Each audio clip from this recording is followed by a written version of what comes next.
Delta 2, DC Dawes receiving, over. Yes, two men, they've been threatening people. They've got bottles with them. One of them has slapped one of the barmaids. Yes, going to make that. Everything you are about to see in this programme is real events filmed as they happen. Never before have television cameras been so close to the work of Britain's emergency services. Some incidents show people in distress, but all those involved have given their consent for those scenes to be broadcast. Tonight we're on duty with Detective Constable Kirk Dawes. Yeah, lock him up on suspicion of violent disorder. He's part of the CID team in West Midlands Police D Division based at Sutton Coldfield. Yeah, if you can get somebody to he's obviously not going to stop for me. Police, pull over. I'm a policeman. He just jumped on him. Dad was kicked to the floor, possibly lost consciousness for a couple of minutes. On night duty, he operates alone, but liaises closely with the uniformed officers at the scene of all major crimes. On the night dude, there were 4 kids here messing about. They've just run down the road. Do you know the lad who's done it? As crimes are reported throughout the night, his job, recording and collecting evidence, is vital to successful prosecution and conviction. You're a witness in a case, yeah? And it's against the law now. The station calls him the Night D. Night CID, DC Dawes. I've had a report at Lakes Road in Erdington. Man assaulted with a knife with head and neck injuries. Yes, en route. Do you know where that is? You got that last one. Ambo attending a violent assault. Would you attend, over? Can I follow you down there? This is all go so nice. So that's when the big guys come in front and take over because they've got all the horns and everything. Quickly on the scene, Kirk wants information while it's fresh in the victim's mind. What's happened? Do you need to go to hospital? The more you move around, the more the blood will come out. All right, just relax here. Let me just sit here. You say you've been stabbed, boy. Let me have a look at you. Slash, is it? Delta 2, DC Dawes, over. DC Dawes, go ahead. Can you give me an ETA for the amber?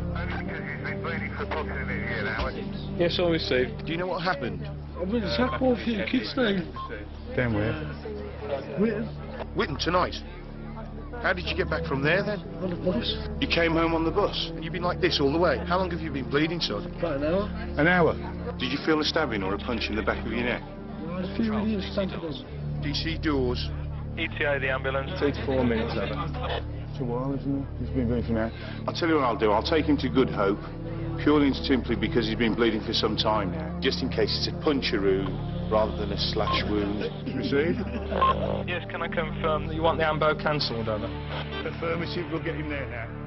The boy claims to have travelled 10 miles home despite his injuries. Kirk is suspicious. He needs more information to go on. But medical attention must come first. Son, there's no suggestion this took place here at all, is there, son? No, not at all. OK. You're going to come with him? Yeah, I'll come with him. So, what has happened is this lad is saying that this incident has taken place in Whitton, which is a considerable distance from where he's ended up. And to have gone all the way back to that house with the wounds that he's got, well, it slightly doesn't ring true. Well, it doesn't ring true to me. It's a long way, especially on a bus, and I'm sure that no call was made to the DIR. It's something I will be checking. Delta 2, DC Dawes. DC Dawes, go ahead, over. Yes, Dave, this lad from the incident at Lakes Road is saying that he was assaulted in Whitton. Is there any reports of a disorder of any kind down there this evening? Yeah, I've got the log on the screen now. Can confirm there's been an incident at Whitton Road and Trinity Road earlier on. Apparently reports of disorder in the street, over. Do you mind getting somebody down there, just in case, to see if we have a scene down there? Yes, stand by. I'll have to liaise with Delta 1. Yes, I just want to find if there's any area down there where there's blood and the like. Should we find any assailants tonight, I can't go anywhere near them because of contamination with regard to forensic evidence.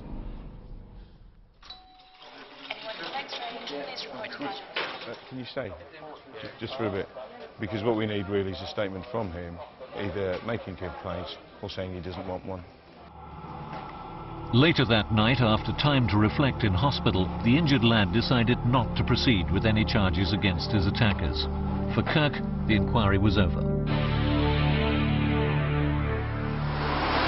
It's always good when you're on nights, if you haven't got a specific job to go to sometimes cruise around the division, try and find out where the hot spots, if you like, the places where trouble's likely to occur are. There's always a chance that you could come across something whilst you're out there, that you could see the ram raider on his way back from a job, or the kid looking for the car to do the ram raid. Oh, we've got a car off the road here. Yes, Tamworth Road at Litchfield Road, all received. Delta Zulu 10. Delta 2, DC doors over. Delta 2 to all units speaking, stand by. Excuse me, mate. Excuse me, I'm a policeman. Hi. Son? Excuse me, mate. You got a license? I'm a policeman. Right, excuse me. You're a doctor. Okay, do you want to come round this side? Do you want to try to come round? It's going to be easier this side. His leg's up trapped. That's right, you can't move him. Delta 2, DC doors over. Delta 2, DC doors, wait 1. Can you get in that side? Delta 2, DC doors, it's urgent over, receive. Unknown to Kirk, the public were already flooding the police with 999 calls about the accident. Delta 2, DC doors. Police messages to local traffic patrols were now swamping his radio, making it difficult for him to get through. Delta 2, DC doors over. Delta 2, DC doors. Serious injury RTA. I'm at the junction of Litchfield Road and Little Sutton Lane. We're going to need the fire service and the ambulance. The driver looks like he's trapped by the legs. Delta 2, DC doors, read your call, reference the RTA. Several traffic units are en route to the incident. ETA a couple of minutes over. We're not going to be able to open this at all. That's right, his legs are, yeah. Okay. You call the ambulance, it's fine. Okay. He's well trapped under the steering wheel. Okay? All right.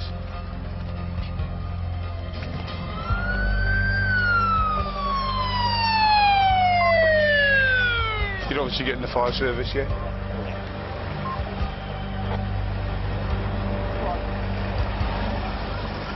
What's the boost? Oh, Jesus Christ. This incident is more a job for uniformed officers, but with only one vehicle involved, there's always a possibility that the car is stolen or the driver is drunk. You actually saw him coming up? Yeah. Yeah. Was it? And then the next minute heard the sounds of banging, he's in the wall. The ability to interview witnesses and piece together the facts on the spot is essential for officers like Kirk, first at the scene of an unfolding drama.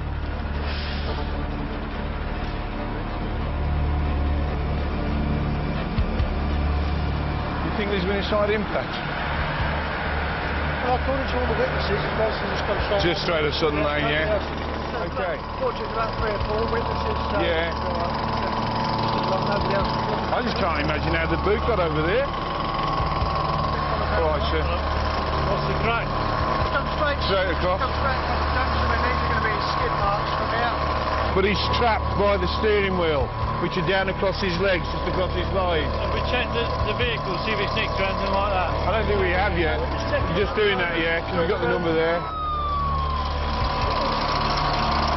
Delta 2, DC doors. DC doors, go ahead. Traffic, ambulance and fire service are all in attendance. There's nothing here for the CID, so I'll carry on. As Kirk later discovered, the driver hadn't committed any offence. He crashed trying to avoid a cat in the road. The cat was unharmed, but he spent several weeks in hospital with a crushed arm, a punctured lung and a broken pelvis. Had a PA alarm, which is a confirmed robbery. Delta 2, DC doors. DC doors, go ahead. Yeah, I had a call about a robbery. Did they say the Furs Estate? Yeah, it's DC doors at Lyndhurst Estate. Beachmount Drive, Erdington, robbery in the street. Yeah, I'll try and make the estate. Received? All right, then. Hello, mate. I'm the night DC. All right. How you doing? I'm the night detective. I was just spoken to the sergeant and he told me that you had to deliver a couple of meals. As he delivered the meals, the man from the Chinese takeaway had been pounced on by muggers, beaten and robbed of £50. 2 guys just came with a crowbar and Yeah. just... Did they come out the house? No, he was opening the door. Oh, I Before see. he opened the door, these guys were right on top of me. They had a crowbar and they whacked it on my leg on the side first. Okay. And they threw me on the floor. Mm-hmm. And they just said, give me the food. I just handed the food over. he could have just given me the money bag as well. Okay. Hello. Sorry to bother you. Right, I'm DC Dawes. I'm the night detective. Just really to ask you about this. Obviously, this guy's not... Has he knocked on your door before he's... What? I heard a scream, a man scream. Sounds like there's something going on. I've opened the door, there's a guy come from back down there, he's come back to me. He's got a stick in his hand and he says, get back inside. Okay. Basically. Now, it looked to me like it was part of a stool or a chair. Because I think you've got to there might be an old stool down here, I don't know, because like the mum and dad have been having a clear out. Oh, I see. And we've been having a bit of a clear out, and there's all sorts of crap. Oh, I see. They could have just picked it up, yeah. So I'm just wondering if no, I can't see that. I think they must have brought it with them. Otherwise, it would be there. Yeah, the rest of the store might be here. I can only presume they haven't got a torch or whatever, But you may well have got it right, and I think you have. That they've come down, they've had a look, it's nice and dark, they can get him down here and rumble him. Yeah. The other thing is, any facial hair on the guy you saw? No, not at all. Nothing at all? I know, yeah. What we've done with the guy who's been mugged, PC Patterson will take him now back to the police station, take a witness statement from him, and then discuss with him what identification methods that are available for us to use in this job. The likelihood is that he'll be taken to Lloyd House, our headquarters, where we have what we call photographic index, at some point in the near future, to try and pick out the offenders in this case. And hopefully it will work.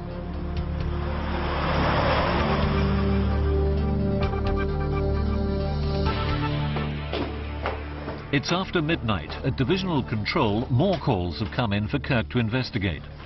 Hello, guys.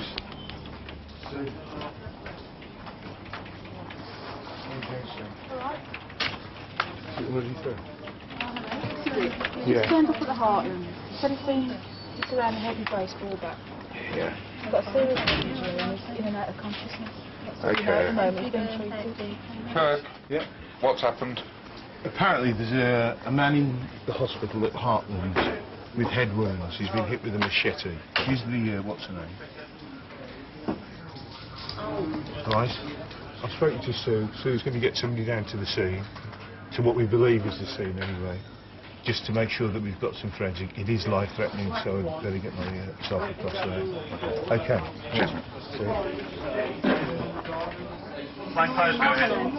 Kirk can find himself dealing with up to 20 separate incidents a night on his patch, which covers 50 square miles. Hi Kirk, it's Sue from the DIR. Hello, Sue. Right. I just wanted to know if there's any update on that job, because I've only just left D1.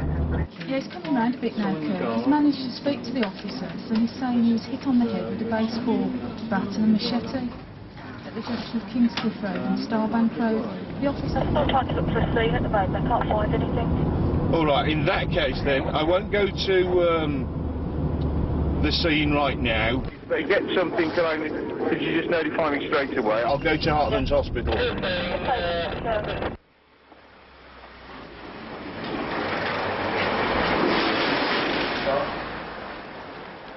All right, Sarge, how you doing? There's a chap in casualty. He's got a vicious wound to the back of his head. He's been hit with a machete down in his small leg. Okay. It's not life-threatening at the moment, but he keeps going in and out of consciousness. Is this all here? Yeah. On left eye? Sorry, we won't read that. Back from X-ray. Yeah. He's got a fractured skull, broken shoulder. You're going to be keeping him for a few days for various scans. Okay then. I mean, can he be seen now by myself? He's just told anyone. Yeah. He's done that, you can see him. Great stuff. No problem. All right then. And then I'll have to go on the night notes and then see where we can take it from there. I'm not sure if we still haven't found a scene. No, a minute. I'll just check. Okay, thanks. And you're looking at minimum. That's right, minimum. So the nurse said this guy who was doing his Did we locate the so he's really waxing. He's really whacked in there. He said when he's down, that's when they hit him with a baseball bat once he's on the floor. To the best side, just as you can. Hello, man. My name's Kirk Dawes. I'm a detective at Sutton Coldfield Police Station, yeah? I'm the night detective. Now, obviously, I've got to look about what we're going to do with regard to the injuries that have happened to you. Can you hear me? All right. Obviously, he's in pain. He's not really responding. He does have a massive cut to the back of his head. He does? Yeah. Do you mind just telling me what his injuries are? He's got a skull fracture. Yeah.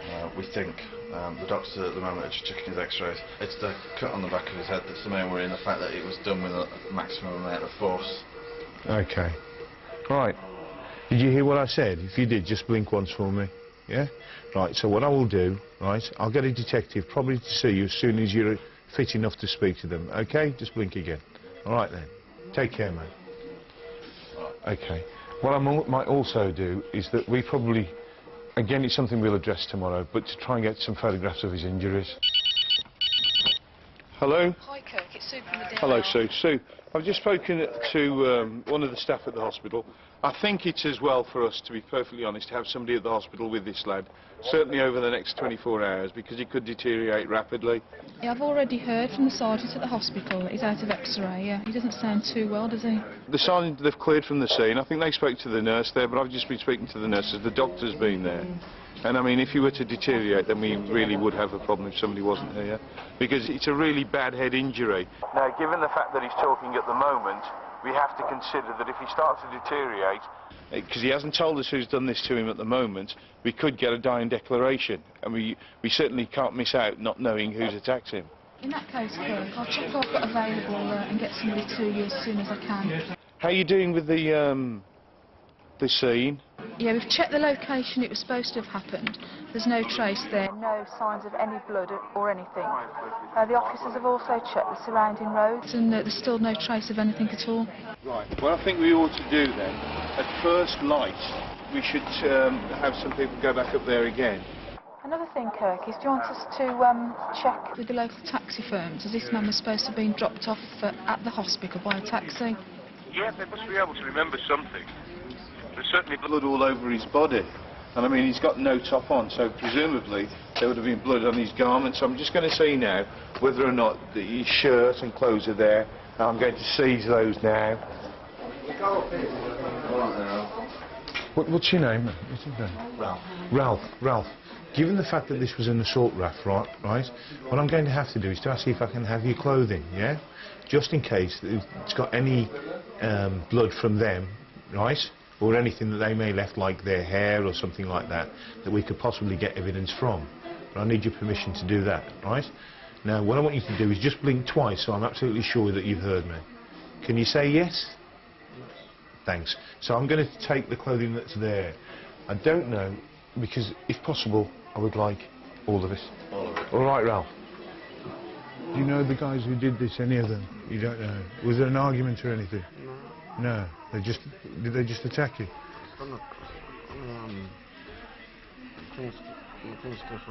Car pulled up. Just out of the blue? Yeah. Okay. Take care, mate. Discovering whether Ralph's attackers left behind any strands of hair as evidence is a job for SOCO, Scenes of Crimes officers. Kirk still needs to hear about the taxi which dropped Ralph at the hospital. I've seized his clothing and I've left it in the inquiry office at Stetchford. I wonder if you could put on there for a message to be sent to SOCO at Bromford. Yeah, I'll get the log updated for SOCO, and I take it you'll put everything on the night note for the day staff for CID. Right, because because what it is, most of it is soaked in blood. We need it to be bagged properly, to be dried and then bagged properly, and obviously SOCO at Bromford will have to do that. Yeah. I've got something interesting here. The taxi driver that picked up a person in Monica Road I was telling you about earlier. Yeah. About 10 past midnight. Okay. Now, obviously we've got no details of the driver. He needs to be seen. It's from GT Cars. He was picked up from an address in Monica Road. We've done a check, and there's all this on the family. They're a well-known family of CROs. They've got all sorts into everything: firearms, burglaries, assaults, attempting to pervert the course of justice, etc. He's quite a file, isn't he? It's a hell of a file, this is. There is a possibility this family, if you look at what they've been up to, firearms, everything they're into, and they've obviously assaulting people, threatening people. Yeah. He's had a possible falling out with the family. Okay. They phoned for a taxi after they've done him, gone up to the hospital, kicked him out and said, say no more. Well, that's right, because it's really odd that they've taken him in a taxi given his injuries. What I'll do, I'll make sure that it all goes on the night notes. Right. In fact, I'll be around to speak to whoever picks it up in the morning. Yeah, rather okay. Than just leave So, it. the first thing we got to do then is the taxi driver. Yep. I'll make sure that's done, yeah. Okay, So that, okay. Right, I've got all the details on the log, haven't I? All right, mate, yeah. Thanks. Thanks, Sarge. It could be a lengthy investigation, but as day breaks, Kirk has to focus on more routine matters. Not too bad. Yeah, I'm going. Well, it's a bit busy earlier on. I think we've got it in hand. There's number 7's for court in the morning on a warrant, so there's nothing for you to worry about on that one. Okay. The one in 5, it's criminal damage to the door of a curry house. He's had a bit to drink, so we'll be looking at interviewing him in the morning. Okay, is that straight handover to the other units? Yeah, okay. that'll be handover. Often, overnight prisoners need to be interviewed by the CID, but after his briefing, Kirk knows he can safely leave things to the oncoming day shift. Do you want me to put any of those on the night note? You can mention, I would actually, yeah, just for information to mention those two, definitely. Okay, so I'll let you know if there's anything else, Kirk. Okay, I'll put it on the night notes, and I'll see you later. See you. Delta 3 to Delta Zulu 20. How long's that job been in there? Can you make outside Came in at small 8 o'clock last night, but wanted doing early hours in the morning. He's on at 8. Oh, they just wanted nicked and lodged. Yeah, it happened on the 5th. 6 in the morning. As Kirk's 10-hour shift draws to a close, there's an urgent call from Staffordshire Police demanding his attention. A violent suspected rapist is on the loose. Have you got something that can come with me? Do you want me to get this? There's 2 Zulus, a Panda, a firearms car, and a Hope Dog now. They're already there? Or well on the way there. Details are still sparse, and Kirk needs a lot more information about the suspected rapist. Staffordshire Police believe he may be armed. Kirk decides a station check with the computerised national police records is essential for a full risk assessment. Yeah. The gaffer wants to know everything there is about you. Howdy, man, you're going to lock up for rape? Yeah. This offence took place on the 15th of June in Stoke-on-Trent, and he obviously knows the victim, but used violence and threats for the rape. He's subject of another operation called Apricot in respect of armed robberies on the EF and K divisions. What they armed with? It doesn't say. I'll tell you what, given the fact that it is supposed to be violence, yeah, you're putting your stat proofs on, and just just have your casco ready, rather than wait for it to kick off, yeah? There's stacks of form on him. There was an entry put on the 6th of February by a DC from the F1. Operation Apricot targeted him at this address for armed robberies on the EF and K divisions. Armed with what, we don't know. If he has got a gun, right, we back off, yeah? We back off and just get the proper people in to deal with it, yeah? Al, do you know the layout of the flat? Have they told you or anything? For these, though, he's not in the main block. Yeah. It's a side bungalow that used to be the landlord. Okay then, all right, and once we're into the premises, right, make sure that if you go to a room, there's 2 of you, right, and just do all the rooms in the house very, very quickly, okay? So, I'll partner up, yeah? Right, then you 2, and then we'll go in, yeah? The final one goes back to 1991, but it started up. Extreme care must be exercised when dealing with him. Delta 2 DC doors over, night CID. Night CID, go ahead. Father, is there any way you could get Mr. MacArthur just to give me a ring? Yes, I'm going to ring you any second. Inspector MacArthur is the duty officer. Stacks of form on him. There's 4 different files on him. Certainly I know all these different logs mentions of shotguns, firearms, etc, etc. Hello, sir. Hello, Kirk. How are you? Well, basically, I was not made aware of this incident until about 5 minutes ago. Yeah, Having looked at the log and read this brief fact that's come from staffs, yeah, that indicates this man's got firearms and drugs and all sorts of things. Yeah. There's no way that I'm prepared to authorise us going round to do the job without further information. Yeah, quick, very quickly, yeah. Quick debrief. Let's just do it round here. Listen, Mr. MacArthur's not prepared to authorise it, given the scant details that have been left at the DIR, right? Yeah. So what I would do, strip off and just make your way back in to Sutton. The rapist was later apprehended by Staffordshire Police and has since appeared in court. Not all inquiries lead to prosecutions. Some draw a blank, but all must be thoroughly checked out and filed. Like the assault on Ralph, who also in the end decided not to bring charges against his attackers. The victim of the car crash recovered so well he's planning to marry one of the nurses at the hospital where he was treated. As for the food delivery man, both muggers have since been caught and charged.